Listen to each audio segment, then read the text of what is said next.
नमस्कार, स्वागत है आप सभी का आज के खास कार्यक्रम खास मुलाकात में। आज हमारे साथ स्टूडियो मौजूद हैं डॉक्टर प्रेम नारायण शर्मा जी। आप वर्तमान में राजस्थान प्रदेश सभा में उपाध्यक्ष पद पर अपनी सेवाएँ दे रहे हैं। नमस्कार, स्वागत है आपका हमारे स्टूडियो में। नमस्कार। सर, हम आपके शुरुआती जीवन के बारे में जानना चाहेंगे। सर, मेरा शुरुआती जीवन जयपुर से हुआ। मैं जयपुर में पैदा हुआ। हम लोग 3 भाई 6 बहन हैं। जी, हम हथुरुई में रहते हैं। मूल निवास हमारा हथुरुई में जयपुर में ही रहते हैं और मेरी शिक्षा भी पूरी जयपुर में हुई है। मेरे दादाजी श्री बालाजी मिस्त्री जयपुर में पीडब्ल्यूडी में फोरमैन थे। मेरे पूज्य पिताजी श्री गोपाल शर्मा पीडब्ल्यूडी कारपेंटर थे जी, और हम 3 भाई और 6 बहन हैं जो सब जयपुर में ही जिनकी शादी हुई है और मेरी भी शादी जयपुर में हुई है। बहुत बढ़िया। सर, आपके शुरुआती जीवन के बारे में बताइए। सर, मैं शुरू में जो मेरी शिक्षा जयपुर में हुई है, हथुरुई में प्राइमरी स्कूल से हुई है। अच्छा, उसके बाद में गणपति नगर स्कूल में हुई है, रेजिडेंसी में स्कूल में हुई है, माणक चौक में स्कूल में शिक्षा हुई है। हायर सेकेंडरी तक मैंने माणक चौक से शिक्षा प्राप्त करी है। अच्छा, उसके बाद में मैंने एमए राजस्थान यूनिवर्सिटी से करी पॉलिटिकल साइंस में। जी। और शिक्षा के बाद में सरकारी सेवा में आपका कैसा रुझान हुआ?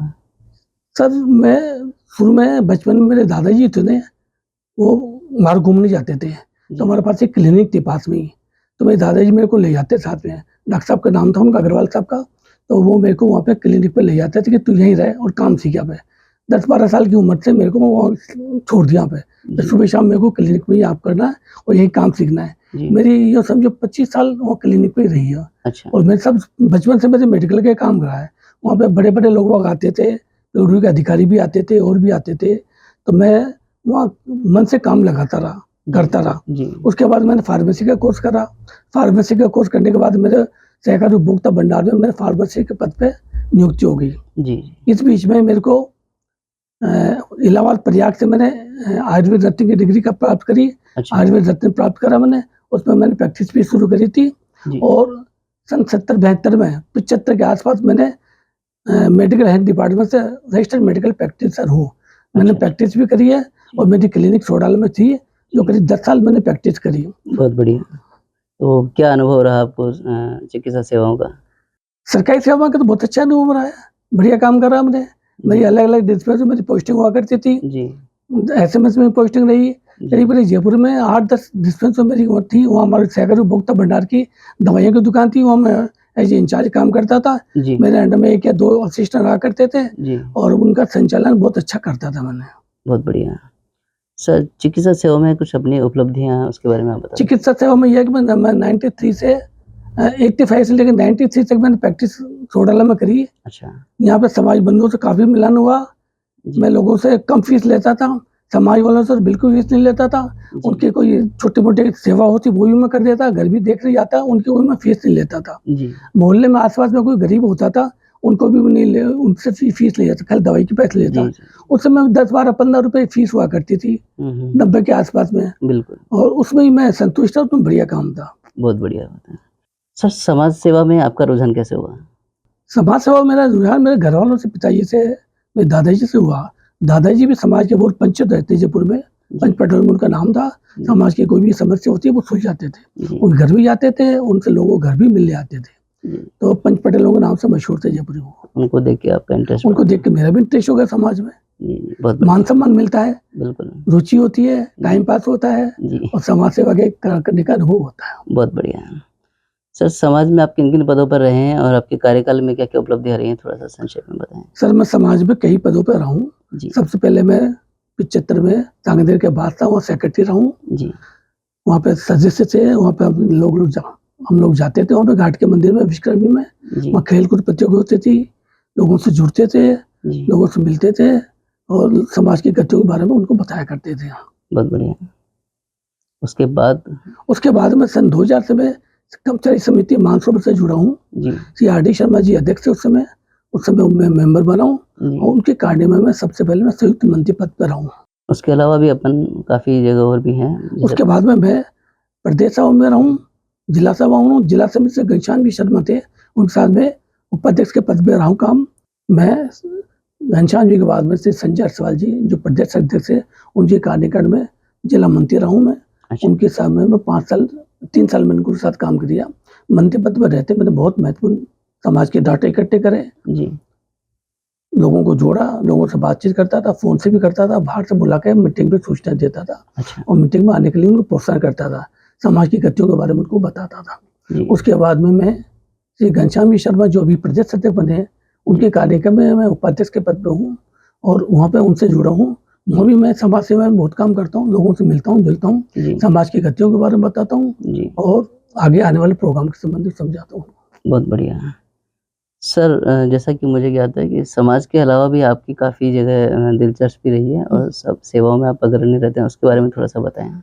समाज के अलावा मैं अभी हेल्पिंग हैंड से हमने एक सोसाइटी बनाई है, उसमें भी ये सदस्य हुए पे, उसमें हम लोग गैरस के दिन गौशाला में जाके गाय को चारा खिलाते हैं। बहुत बढ़िया। वृद्धाश्रम में जाकर हम लोगों को उनके आवश्यक अनुसार पैसे देते हैं, सामान देते हैं, उनकी सेवा करते हैं। जी। उसके अलावा हम लोग जो निर्धन बच्चे होते हैं, जो फीस नहीं दे पाते हैं बच्चे, जी। उन लोगों की फीस की व्यवस्था करवाते हैं, उनके जो आवश्यक अनुसार जो फीस होती है वो जमा करवाते हैं। बहुत बढ़िया सर। सर अपने परिवार के बारे में भी थोड़ा-सा बताएँ? सर हम 3 भाई और 6 बहन हैं। तीनों भाई की शादी जयपुर में हुई है और 6 महीने की शादी भी जयपुर में हुई है। 2 बहनें मेरी एक्सपायर हो चुकी हैं। अच्छा। सबसे बड़े श्री आर.डी. शर्मा जी जो पीएफ कमिश्नर हैं वो हैं। सेकंड महेशनगर में आर.डी. सी.एल. शर्मा जी हैं। थर्ड जो है महेशनगर में रहते हैं और फोर्थ यहाँ पे रहते हैं, पुरानी बस्ती में रहते हैं। अच्छा। और आपकी शादी और बच्चों के बारे में? मेरी शादी जयपुर में हुई है, शास्त्री नगर में श्री सी.एल. शर्मा पवार साहब थे, उनके बच्चे से मेरी शादी है। बड़ी बच्ची है, उनका नाम रेखा शर्मा है, वो मेरी धर्मपत्नी है। मेरी शादी 2080 में हुई है। मेरे एक लड़का और एक लड़की है, दोनों की शादी हो चुकी है। जो लड़के की शादी हुई है, जाटा वाले परिवार चमू पे जो जाटा से पुष्कर जी शर्मा, पुष्कर जी। उनकी पुत्री मेरी बहू है और मेरी जो बच्ची है सांगनेर में शादी हुई उसकी श्री मनीष शर्मा, जिनका वर्कशॉप कटवा नगर में कारों का वर्कशॉप है, वहाँ पे उनके साथ हुई है। बहुत बढ़िया। सर समाज सेवा में आप हमेशा अग्रणी रहे हैं, तो थोड़ा-सा हम ये चाहेंगे कि समाज बंधुओं के नाम आप कुछ संदेश दें? समाज बंधु को तो ये नहीं, आजकल लोग समाज सेवा ही नहीं करना चाहते। लोगों की ये हो गई एक टाइम पर, जैसे मीटिंग का टाइम होता है 2 से 5 बजे तक, 4 बजे आएँगे खाना खा के चल देंगे। बाकी उनका और कोई इंटरेस्ट नहीं है, ये कब खाना चालू हुआ, कब नहीं खाया चल दिए। उनको आना चाहिए, मीटिंग में बैठना चाहिए, समाज की भगतियों में ध्यान देना चाहिए, कुछ अपनी समस्या बताएँ, कुछ उनके सुने और आगे अपने बच्चों को भी समाज सेवा में लाना चाहिए। मेरा यही उनका है। नवयुवकों से मेरा ये निवेदन है कि नवयुवक भी समाज में आवें और अपनी गतिविधियों से समाज को आगे बढ़ावें। हम देखते हैं पंचायत समिति में आजकल नवयुवक मंडल कोई आ ही नहीं रहा है। नवयुवक जो हम जाते हैं, लोगों को मेंबर बनाते हैं, हम क्या करेंगे, समाज हमारे लिए क्या करता है? अरे समाज नहीं करेगा, आप समाज के लिए कुछ करो। आप भगवान ने आपको पैदा किया तो आप समाज के लिए कुछ करो। आओ और कुछ कमी हो तो हमें समझाओ, हम आपको गाइडेंस करेंगे आगे कैसे चलना है, कैसे नहीं चलना है। जी। ये काम करो आगे चल के। जी। और समाज के जो पदाधिकारी हैं, उनके लिए आप क्या मैसेज देना चाहेंगे?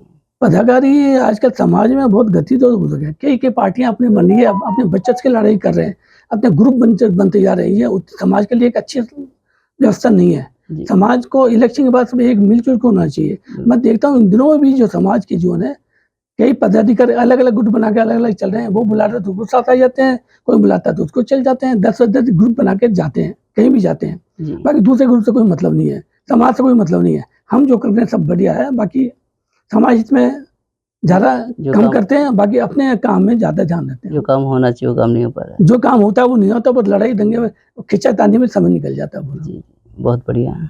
युवाओं के नाम संदेश? हाँ, जो युवाओं के लिए मैं तो यही संदेश दूँगा कि भई आप लोग युवा हो अभी, आपको ज़िंदगी निकलनी है, बच्चों की शादियाँ करनी है, समाज में रहना है, नौकरी भी करनी है। आप समाज से जुड़ो, समाज से परिचय होता है, समाज से आपका विस्तार होता है, समाज से आपको पूछ होती है। जी। समाज से बच्चों की आपकी शादियाँ होगी। समाज को निग्लेक्ट करोगे, समाज में आऊँगा जाऊँगा नहीं, समाज से कोई मतलब नहीं हो तो आपकी तरक्की कैसे होगी? आपको पूछेगा कौन? भविष्य में ज़िंदगी में पैसा सब कुछ नहीं होता।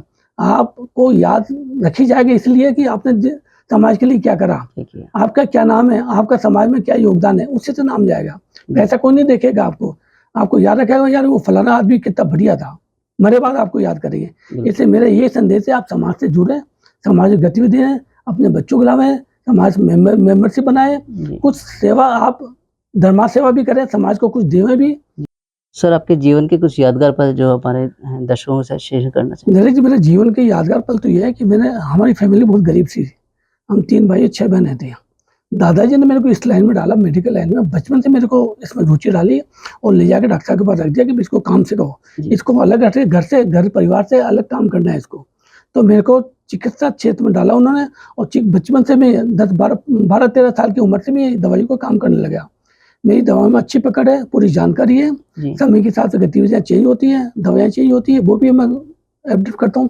जी। मैंने करीब 15 साल प्राइवेट प्रैक्टिस भी करी जयपुर में। जी। उसके बाद में गवर्नमेंट सर्विस में लग गया, उसमें समय नहीं दे पाया। ये बाद में गवर्नमेंट सर्विस से मैं सहायक प्रबंधक के पद पर से रिटायर हूँ। जी, बहुत बढ़िया। बंधुओं, आज हमने समाज हित में काफ़ी अहम बातें जानी, जिनके लिए आपका बहुत-बहुत धन्यवाद। मैं नरेश जी आपको एक याद दिलाना चाहता हूँ, आरपी शर्मा जी आपके पिताजी हैं, जी। वो उनके साथ में कम से हम दोनों काम करते थे। बहुत काम करा उन्होंने। जैसे ये समाचार कोरोना काल में मेरे को मिला कि आरपी शर्मा जी नहीं रहे, मन को इतना दुःख लगा, मुझे ताज्जुब हुआ। 2 दिन 3 दिन बेचे नहीं रहे, अब क्या होगा? आपने आपकी ये जो पत्रिका विश्व कप टुडे से सबसे पहले 2 में इसका विमोचन हुआ था, मैं भी वहाँ था। हम लोगों ने इसमें सबको पत्रिका बाँटी, फ्री में करी। तो मैंने क्यों लगा कि आरपी शर्मा जी अब नहीं थे, तो अब ये पत्रिका कैसे चलेगी? जब से मैं आपके बारे में कुछ इतना जानता नहीं था, मेरे को बड़ा दुःख हुआ इस चीज़ के लिए कि क्या होगा, क्या नहीं। लेकिन आपने सँभाला उसको, एक महीना जैसे ही आपने ये इनके सारे गतिविधियाँ सारी करी आरपी शर्मा जी, उसके बाद आज को सँभाला, पत्रिका आई समय पे। मेरे को इतने हृदय से इतनी खुशी हुई कि आपने इतना बढ़िया काम सँभाल लिया और आपने पिताजी का नाम रोशन कर दिया। इसलिए आपको बहुत-बहुत बधाई की बात, आपका अभिनंदन, धन्यवाद। बहुत-बहुत धन्यवाद सर, आपका प्रेम और आशीर्वाद यूँ बना रहें। धन्यवाद। धन्यवाद। मिलते हैं अगले सप्ताह किसी नई हस्ती के साथ, तब तक आप देखते रहें विश्वकर्मा टुडे न्यूज़।